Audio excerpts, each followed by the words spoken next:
I'll never forget the moment my life cracked wide open.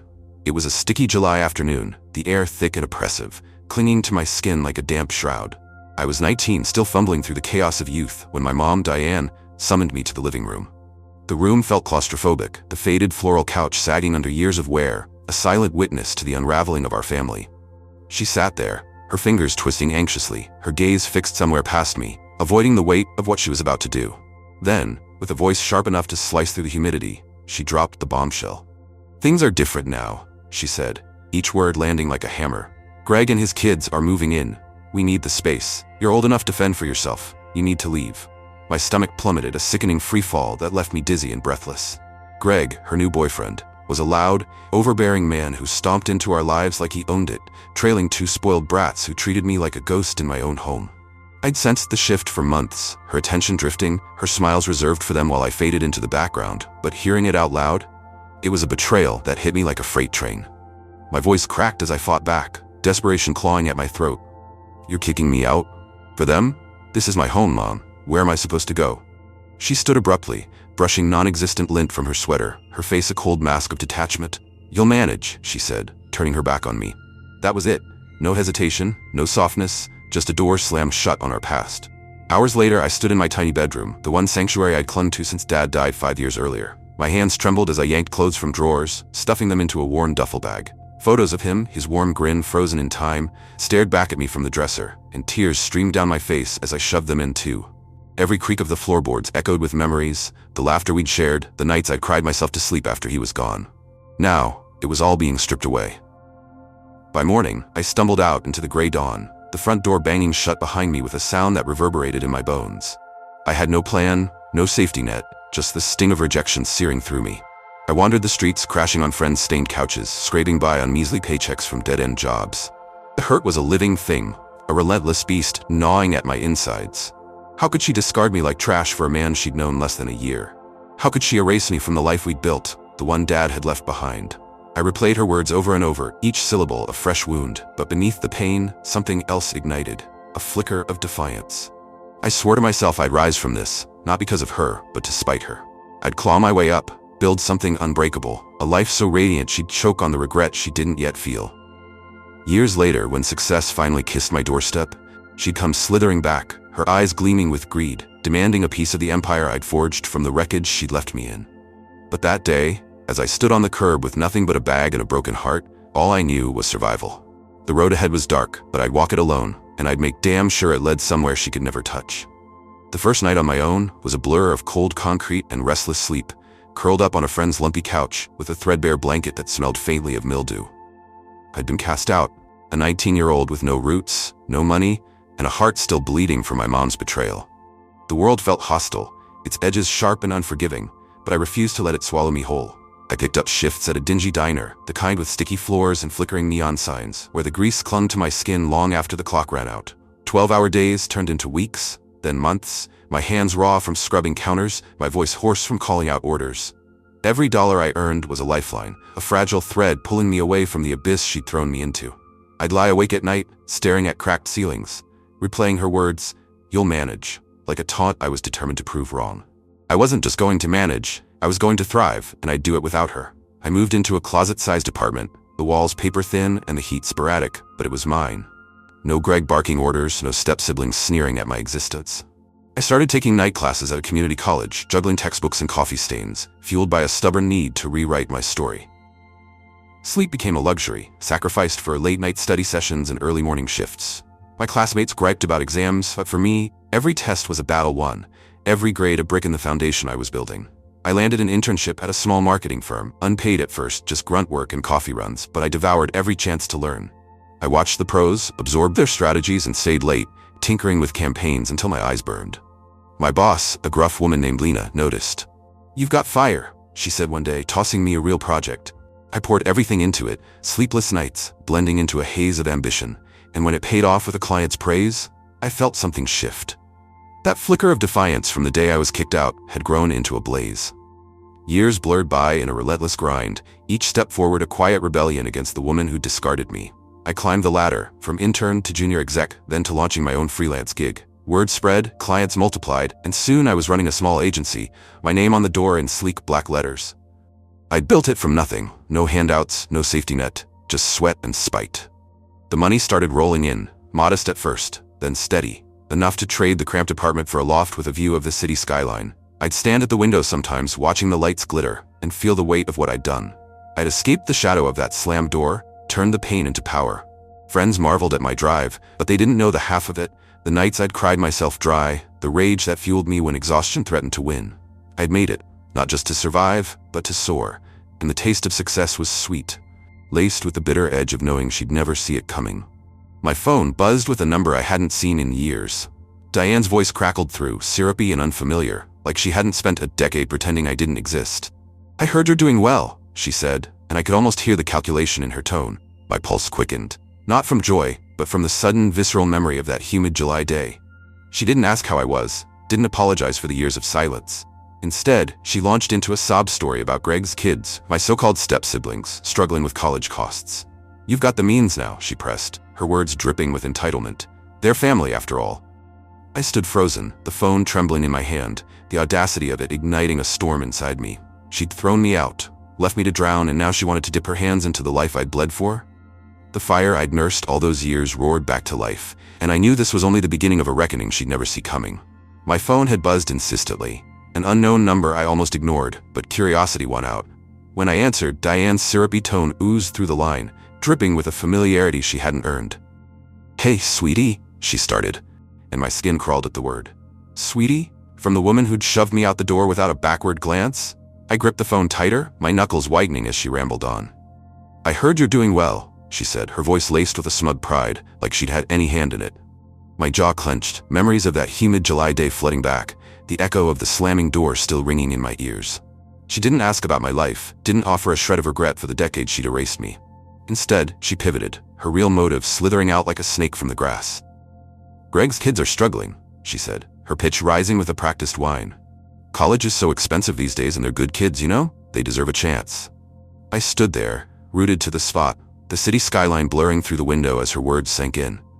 She painted a picture of hardship, her tone thick with manipulation, but I saw through it. This wasn't a plea for help, it was a demand, cloaked in guilt she thought she could wield like a weapon. "You've got the means now," she pressed, her entitlement slicing through the static. "They're family, after all. It means so much if you could help with their tuition." Family? The word burned in my throat, a bitter laugh threatening to spill out. Where was that family when I was sleeping on stained couches, scraping by on diner tips? Where was it when I cried myself hoarse, wondering why I wasn't enough? My silence stretched, heavy and loaded, until she faltered, her confidence cracking. "You still there?" she asked, a hint of nerves creeping in. I took a slow breath, steadying the storm raging inside me. Every fiber of my being wanted to scream, to hurl the phone across the room and let it shatter like she'd shattered me. But I didn't. I'd learned control, forged it in the fire of those brutal years, and I wouldn't give her the satisfaction of seeing me break. "You've got some nerve," I said finally, my voice low and steady, cutting through her babble like a blade. "You kicked me out, Diane, left me with nothing, and now you think you can waltz back in and claim what I've built?" Her stuttered reply was drowned by the blood pounding in my ears. "I didn't mean it like that." She backpedaled, but I wasn't buying it. The audacity of her request lit a fuse I'd buried deep, and the explosion was coming whether she liked it or not. I ended the call, my hands shaking, not from fear, but from a fury so pure it felt cleansing. She'd underestimated me, thought she could prey on some lingering loyalty, but she didn't know the woman I'd become. I paced the loft, the walls echoing with the ghosts of her words. Family. The irony was sickening. I'd built my life brick by brick, each success a defiance of her rejection, and now she wanted to leech off it for the kids she'd chosen over me? Greg's brats, who'd smirked as I packed my bags, who'd taken my room without a flicker of remorse? I saw red, the years of struggle flashing before me, the nights I'd gone hungry, the days I'd pushed past exhaustion because giving up wasn't an option. I'd turned that pain into power, a thriving agency, a name that meant something, and she thought she could dip her hands into it? The phone buzzed again, her number lighting up the screen, but I let it ring, each unanswered trill a small victory. She'd forced me to stand alone, and I had, taller than she'd ever imagined. Now she'd learned the cost of crossing me, of thinking she could reap what she'd never sown. This wasn't over, not by a long shot, and I'd make sure she felt every ounce of the reckoning brewing in my soul. Her call left a scorch mark on my morning, the audacity of it simmering in my veins like a slow poison. I stood in my loft, the city humming beyond the glass, a world I'd conquered on my own terms, and yet here she was, Diane, trying to claw her way back in. The phone sat silent now, her second attempt ignored, but the weight of her words lingered, heavy and suffocating. "They're family," she'd said, as if that erased the years she'd left me to rot. I couldn't sit still, the fury propelling me to the desk where I'd built my empire. Papers strewn with client contracts, a laptop glowing with the latest campaign, all proof of what I'd done without her. I sank into the chair, staring at the screen, but my mind was elsewhere, replaying every moment of abandonment, every scrape and scar that had led me here. She didn't get to claim this. Not now, not ever. I pulled up an old photo on my phone, one of the few I'd kept, me and Dad on a hiking trail, his arms slung around my shoulders, both of us grinning like the world was ours. He'd been gone 5 years when she kicked me out, and I'd clung to his memory like a lifeline through the chaos that followed. Diane had moved on, traded his quiet strength for Greg's bluster, but I hadn't. That photo was a reminder of who I'd been, who I'd fought to become, and it steeled me now. She'd chosen her new family over me, and I'd made my own way, no thanks to her. The idea of handing over my hard-earned cash to prop up Greg's kids, the same ones who'd smirked as I hauled my duffel bag out the door, made my stomach churn. I'd starved so they could have my room, and now she wanted more? The gall of it was almost laughable, if it didn't hurt so damn much. I needed air, needed to shake the ghosts rattling around my head. I grabbed my jacket and hit the streets, the city's pulse syncing with my own, a restless rhythm driving me forward. People rushed by, oblivious to the war waging inside me, and I let the noise drown out her voice. I walked past the diner, where I'd scrubbed floors, the college where I'd burned the midnight oil, markers of a journey she'd never understand. Each step was a declaration, a line drawn in the sand. I wasn't the scared kid she'd discarded anymore. I was someone she'd have to reckon with. By the time I circled back to the loft, the sun was dipping low, painting the skyline in hues of fire, and I'd made up my mind. She could beg, she could guilt trip, but I wouldn't bend. This was my life, my victory, and she had no claim to it. That evening, I drafted an email, fingers flying over the keys with a clarity I hadn't felt in hours. "Diane," I wrote, keeping it short, "you made your choice years ago. I owe you nothing, and I owe them less. Don't contact me again." I hit send. The click of the button, a release, like shedding a weight I'd carried too long. The silence that followed was deafening, but it was mine to fill. I poured a glass of wine, sank onto the couch, and let the tension bleed out of me. She'd forced me to stand alone, and I'd built something she couldn't touch, a fortress of my own making. If she thought she could waltz back in, she was gravely mistaken. I'd risen from the ashes of her rejection, and I'd guard that flame with everything I had. But deep down, a small nagging voice whispered, wondering if she'd push harder, if this was just the opening salvo in a battle I hadn't seen coming. I brushed it aside, savoring the quiet, but I knew her too well. Diane didn't give up easy, and I'd need to be ready for whatever she threw next. The line was drawn, and I'd defend it, no matter the cost. The email was sent, the line drawn, and for a fleeting moment, I thought that might be the end of it. I leaned back on my couch, the city lights flickering beyond the loft's windows, a glass of wine warming my hand. The silence felt like a victory, a hard-won peace after years of carrying her betrayal like a stone in my chest. But Diane wasn't the type to slink away quietly. 2 days later, my phone lit up again, her number glaring at me like a challenge. I let it ring, watching it vibrate across the table, each unanswered trill a brick in the wall I'd built between us. She left a voicemail, her voice trembling with a mix of indignation and desperation. "I can't believe you turn your back on us," she said, as if I were the one who'd slammed the door. "We're struggling, and you're sitting pretty. I raised you better than this." The hypocrisy of it set my teeth on edge, a spark igniting the ember of rage I'd tried to smother. Raised me? She'd abandoned me, and now she dared to play the martyr? I didn't call back, but she didn't stop.